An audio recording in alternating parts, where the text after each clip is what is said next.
Okay, I just went for a run, hence sweat patch on t-shirt. And I came home and I watched a video that I made about feminism and war and thinning the herd, i.e.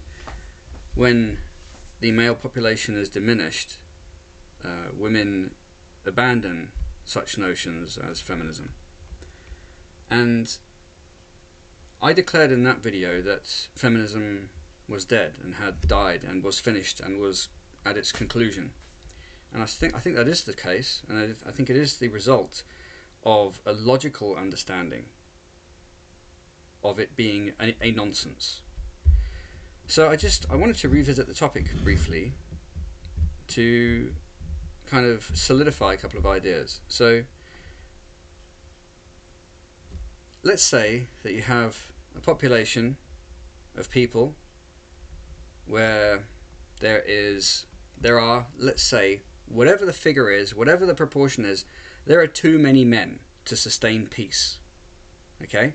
Let's say that war ultimately, it's about resources, okay, fine, maybe, but it's also about breeding rights. And I know this is very brutal, but let's be honest. Okay? The reason that people find bombing civilian populations distasteful is because it wipes out women as well as men. And women, in that bare bones survival kind of way of thinking, which is what human beings are, women are the prize. Women are a commodity that is part of the spoils of war. And I don't care, some ridiculous woman can sit there and bawl and moan all she wants, but an intelligent woman will understand that that's the truth. Women generally survive warfare because they are kept from it. It's a male thing. I find it abhorrent, frankly, for women to be in forward positions in the armed forces. I think it's absurd, I think it's ridiculous, it mustn't happen. And feminism would have that happen. So it's an absurdity. But let's say that the idea is that men are thinned by war, and that sort of brings a kind of equilibrium to the population. Now, I'm going to suggest that it's possible that an ordinary human population is not equal in terms of proportions between men and women. I've got a feeling that the normal proportions are there are fewer men than women, because men would compete over those women in a way that would preclude peace. Now, we're talking about a world situation and we're talking about national sort of situations, but it also comes down to tribal situations as well. And again, feminism tries to paint over reality with just falseness, and I'm just trying to get to reality. Okay, reality in some instances is very, very unpleasant, but it is reality. And the way that human beings are able to compartmentalize and process things is quite remarkable. I mean, look at the jokey way that most guys would talk about war. It's just the way that people cope. Maybe it's one of the reasons that the British have such a good sense of humour, because we've had so much war. People are... war is a tricky topic. Now, I can't claim authority. I've not been to war. However, I'm a sensible, reasonable person, and I'm quite aware of how horrific war can be and how abhorrent it can be. However, it's part of reality, and it is part of having a strong society. Yes, peace is also part of having a strong society. But you can't just pretend it's all peace. It's not all peace. It's partly war. It's war and peace. Like the book. Although I haven't read the book. So, my question is, if now we have an abundance of men, yet we're abandoning feminism, and feminism might be an expression of women getting out of hand because there are few men no, sorry, there's an abundance of men. If feminism is stopping, yet we still have an abundance of men, what's going on? I don't know if I explained that correctly. So, if you think about female obnoxiousness, all right, I'm going to say that feminism, by the way, is not from women. In its modern form, it is something which has been projected onto women. But I'm going to argue that there is a similar thing that kind of occurs naturally if there is an abundance of men. If there's an abundance of men, then women are the scarce commodity, so they can act as they please. They can be obnoxious, and men will fumble and fawn over them until it comes to the point where conflict emerges to thin the herd, at which point there will be more women than men, and women are competing for the men. Right, so, but the thing is, that hasn't happened now. Yet I see feminism as being it's going down, it's being abandoned. Now, in my argument, I'm saying that feminism and such behaviours as are characterised by women acting as though they are the prize occur only when there's an abundance of men. But if feminism is diminishing now, why is it diminishing if we don't have a scarcity of men?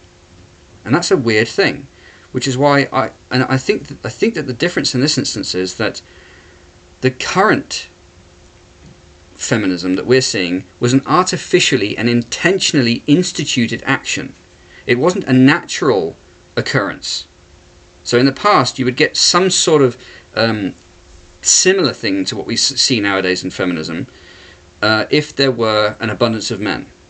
You see women behaving in such a way they don't care because they are the scarce commodity.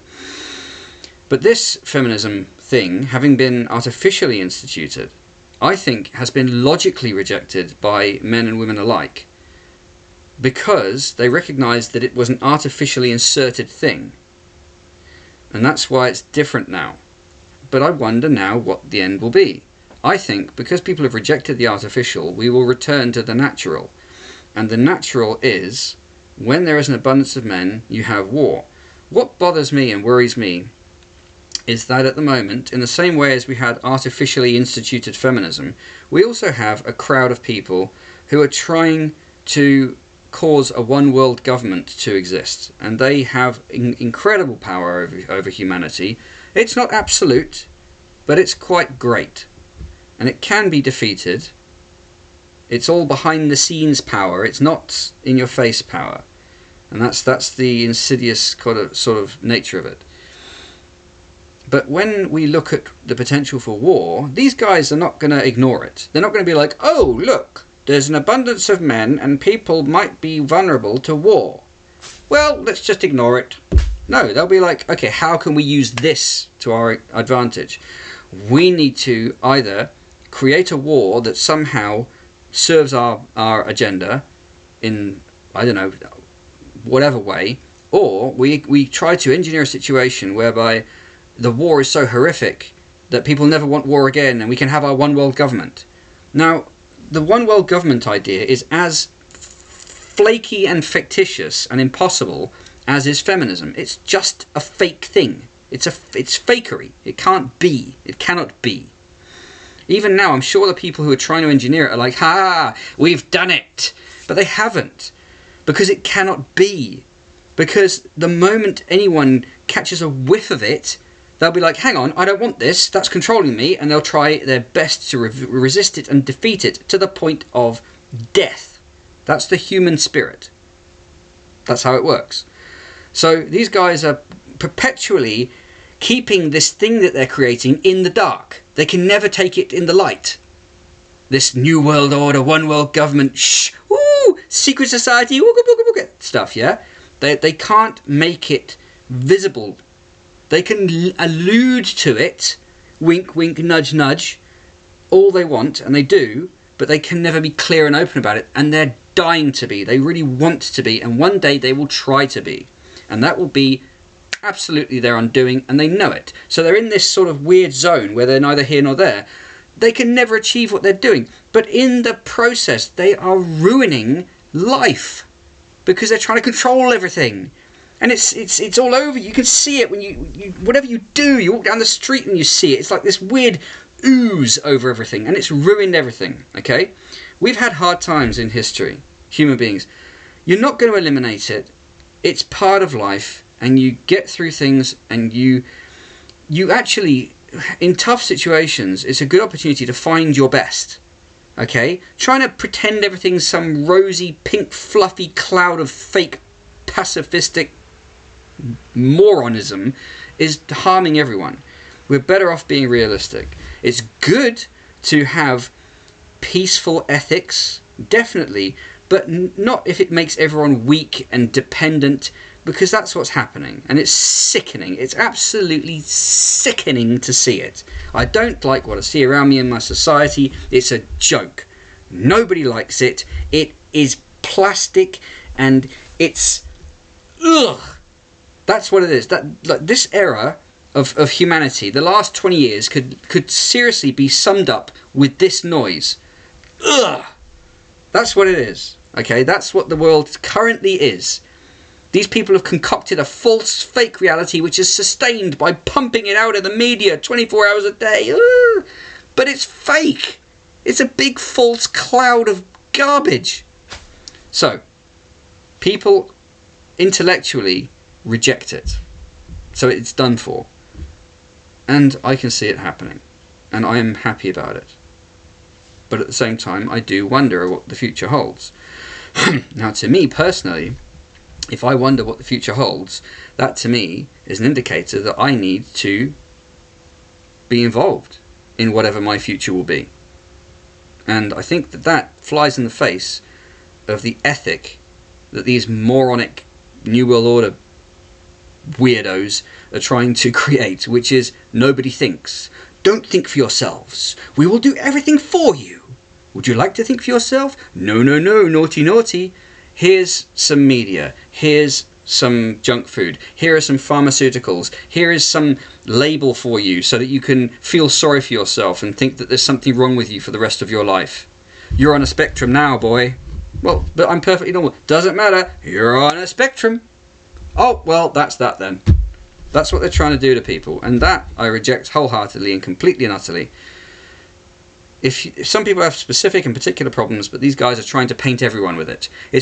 They're always trying to come up with new schemes. I can imagine the meetings of these New World Order pansies, right? They'll sit there and they go, okay, all right, more and more people are becoming aware of what we're doing. How do we, how's our operation of demoralization going? Oh, well, yeah, in the media we're trying to create a liberalist fantasy that people can believe in. Are they believing in it? Well, no, they're rejecting it. Well, put more on. Put more of it in. Oh, keep pumping it. Okay, what about making them confused? Are they distracted enough to stop them thinking about things?